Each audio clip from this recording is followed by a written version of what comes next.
ஹானர்லேருந்து 9A அப்படிங்கிற ஒரு smart phone வந்து லான்ச் பண்ணியிருக்காங்க. இதுவுமே ஒரு என்ட்ரி லெவல் ஸ்மார்ட் ஃபோனாக வருது.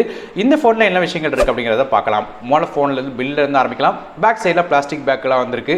ஹானர் 9S கம்பேர் பண்ணி பார்க்கும்போது ஹானர் 9 வந்து பேக் சைடில் கொஞ்சம் டிஃப்ரெண்ட்டான ஒரு பேட்டர்ன் மாதிரி டிசைன் கொடுத்துருக்காங்க. ஸோ லைட்டாக ஷைனிங் ஆகிற ஒரு பிளாஸ்டிக் கொடுத்துருக்காங்க.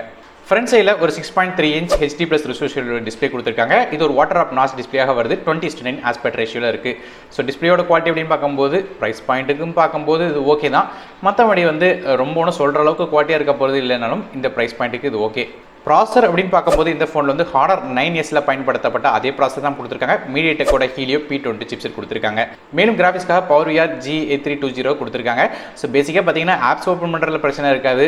மேலும் 1-2 ஆப்ஸ்லாம் வந்து ஓப்பன் பண்ணலாம் அட் டைமில். அது மட்டும் இல்லாமல் நமக்கு கேம்ஸ் அப்படின்னு பார்க்கும்போது அதில் பிரச்சனை, அதாவது என்னென்ன கேம்ஸை பொறுத்தவரையும் ஹை கேம்ஸ் வந்து விளாட முடியாது. குறிப்பாக வந்து கேஷுவல் கேம்ஸ் விளாடலாம். இப்போ PUBG மாதிரியான கேம்ஸ் எடுத்துக்கிட்டிங்கன்னா PUBG லைட் விளாடலாம். PUBG விளாடுறது கொஞ்சம் கஷ்டப்படும். மேலும் இந்த ஃபோனில் வந்து 3GB RAM 64GB ஸ்டோரேஜோட வருது. 512GB micro SD card support இருக்குது. டெடிகேட்டட் சிம் கார்டை கொடுத்த காரணத்தில் 2 சிம் கார்டும் ஒரு மைக்ரோ SD கார்டும் அட் டைமில் ஃபோனில் யூஸ் பண்ணலாம்.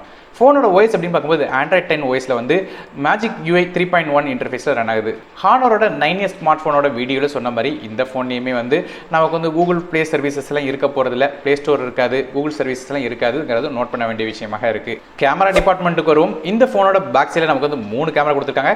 மொதல் கேமரா 13 மெகாபிக்சல் மெயின் கேமரா வருது. இது f1.8 ஆப்பர்ச்சரில் வருது. LED ஃபிளாஷ் சப்போர்ட்டோட. ரெண்டாவது கேமரா ஒரு 5 மெகாபிக்சல் அல்ட்ரா வைட் சென்சர் கொடுத்துருக்காங்க. இது f2.2 ஆப்பர்ச்சரில் வருது. மூணாவது கேமரா ஒரு 2 மெகாபிக்சல் டெப்த் சென்சர் கொடுத்துருக்காங்க. இது f2.4 ஆப்பர்ச்சரில் வருது. ஸோ ஃபோனோட பேக் சைடில் நமக்கு வந்து 3 கேமரா இருக்குது. ஃப்ரண்ட் சைடில் 8 megapixel front facing selfie camera கொடுத்துருக்காங்க. இது f2.0 ஆப்பர்ச்சரில் வருது. மேலும் இந்த ஃபோனோட பாசிட்டிவ் என்னன்னா இந்த ஃபோனோட பேட்டரி இல்லை 5000 mAh பேட்டரி கொடுத்துருக்காங்க. ஆனால் ஃபாஸ்ட் சார்ஜிங் சப்போர்ட் கிடையாது. நார்மலான 10W சார்ஜிங் தான். சார்ஜ் பண்ணுறதுக்காக நமக்கு வந்து மைக்ரோ USB போர்ட் கொடுத்துருக்காங்க.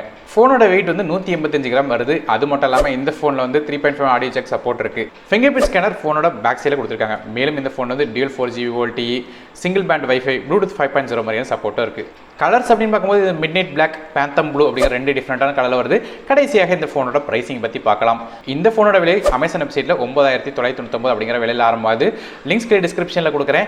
ஸோ ஓரளவுக்கு இந்த ஃபோன் வாங்கலாமா வேண்டாமா அப்படின்னு கேட்டிங்கன்னா வந்து இதே ஃபோனோட ப்ரைஸிங்கில் வந்து இதோட பெட்டரான Redmi 9 Prime ஸ்மார்ட் ஃபோன் வந்து இப்போ லான்ச் பண்ணியிருக்காங்க. RAM இன்டர்னல் வெர்ஷனாக இருக்கட்டும், கேமராவாக இருக்கட்டும், அதுபோல் ப்ராசர் மாதிரியான விஷயமும் எல்லாமே வந்து பாசிட்டிவாக இருக்குது. 18W ஃபாஸ்ட் சார்ஜிங் மாதிரியான பல விதமான சப்போர்ட் இருக்குது. ஸோ ஒருவேளை அந்த ஃபோன் வந்து ட்ரை பண்ணி பார்க்கணும்னு வச்சிங்கன்னா லிங்க்ஸ் மேலே டிஸ்கிரிப்ஷனில் கொடுக்குறேன், செக் பண்ணி பாருங்கள். ஸோ ஓரளவுக்கு அந்த ஃபோன் வாங்கணுமா வேண்டாமா அப்படின்னு கேட்டிங்கன்னா 9999 அப்படிங்கிறது வந்து டூ மச் ப்ரைஸ் தான். இந்த ஃபோனுக்கு 8000 ரூபாய்க்கு எடுத்துகிட்டு வந்திருந்தாங்கன்னா இது ஓரளவு ஒர்த்தான ஃபோனாக இருந்திருக்கும். ஆனால் இது வந்து 9999, அதாவது கிட்டத்தட்ட 10000 ரூபாய்க்கு எடுத்துகிட்டு வந்திருக்காங்க. ஸோ இது வந்து அந்தளவுக்கு சஜஸ்ட் பண்ண மாட்டேன். ஸோ நீங்கள் இந்த ஃபோனை பற்றி நினைக்கிறீங்க அப்படிங்கிறத கீழே கமெண்ட் செக்ஷனில் மென்ஷன் பண்ணுங்கள். வீடியோ பிடிச்சா மறக்காமல் லைக் பண்ணுங்கள். ஃப்ரெண்ட்ஸ் மற்றும் ஃபேமிலிஸ்க்கு ஷேர் பண்ணுங்கள். சேனல் சப்ஸ்கிரைப் பண்ணிட்டு பக்கம் பெல் ஐக்கனை ப்ரெஸ் பண்ணி தொடர்ந்து வரத்தாங்க. நான் டெக் எத்திற்காக மற்ற வீடியோவில் நன்றி, வணக்கம்.